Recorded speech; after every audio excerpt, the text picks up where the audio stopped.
Happy anniversary পাপা মা।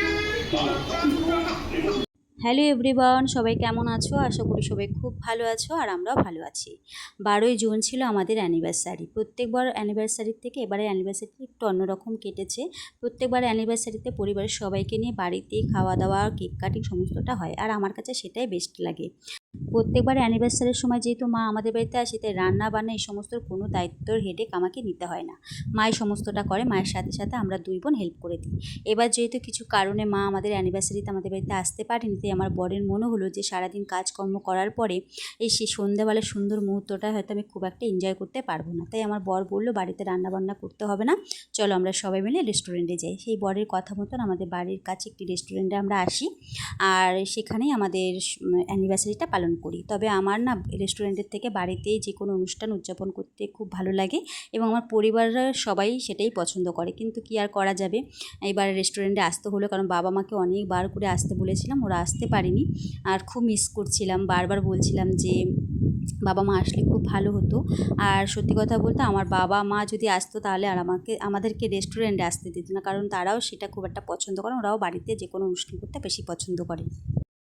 Happy anniversary পাপা মা। Happy anniversary পাপা মা। লিখতে পারবে? আমি বলবো না। আমার গায়ে ঢুকে আসছে।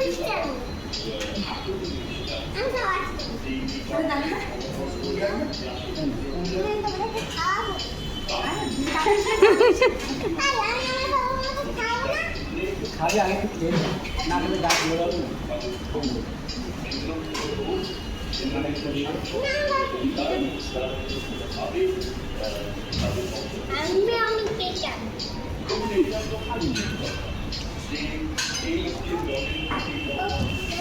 ভালো না? টেস্টটা ভালো আছে। বললাম না এই ফ্লেভারটা ভালো খেয়েছিলাম না, আমি গাড়িতে তোমায় বলেছিলাম যে আমি যে ফ্লেভারটা খেয়েছি ওটা ভালো ছিল, এটা ভালো অবশ্যই জানি না বলেছিলাম না আমার।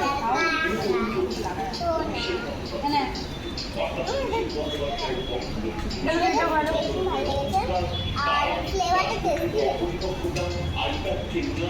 আমাকে একটু দিবি তো, এই পাশে গেলে তো তুলতে পারতাম।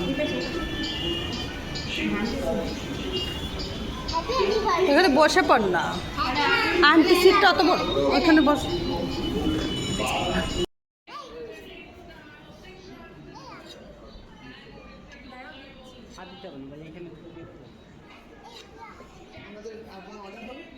হ্যাঁ তাড়াতাড়ি দিয়ে হ্যাঁ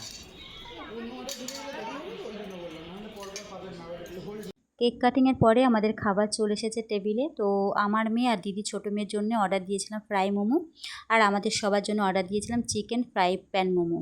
আর খুবই টেস্টি ছিল খাবারগুলো খেতে।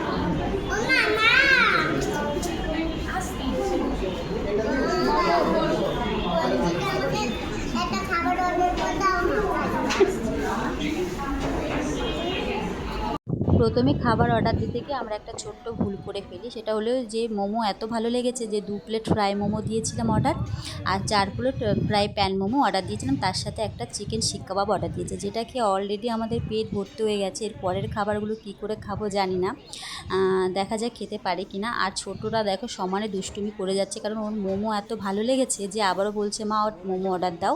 আর আমরা যেহেতু শুনছিলাম না, তাই ও বারবার ওর মাকে একটু হাম্পি টাম্পি দিচ্ছিলো যাতে ওর কথাটা শুনি। এরপর আমাদের চলে এসেছে খাবার, যেটা অর্ডার দিয়েছিলাম 1 প্লেট জিরা রাইস আর 1 প্লেট মিক্সড ফ্রাইড রাইস, সাথে 2 প্লেট চিলি চিকেন। এখানকার চিলি চিকেন জিরা রাইসটা খুবই ভালো। আমার মেয়ে আবার বিরিয়ানির থেকে জিরা রাইস আর চিলি চিকেন খেতে বেশি পছন্দ করে।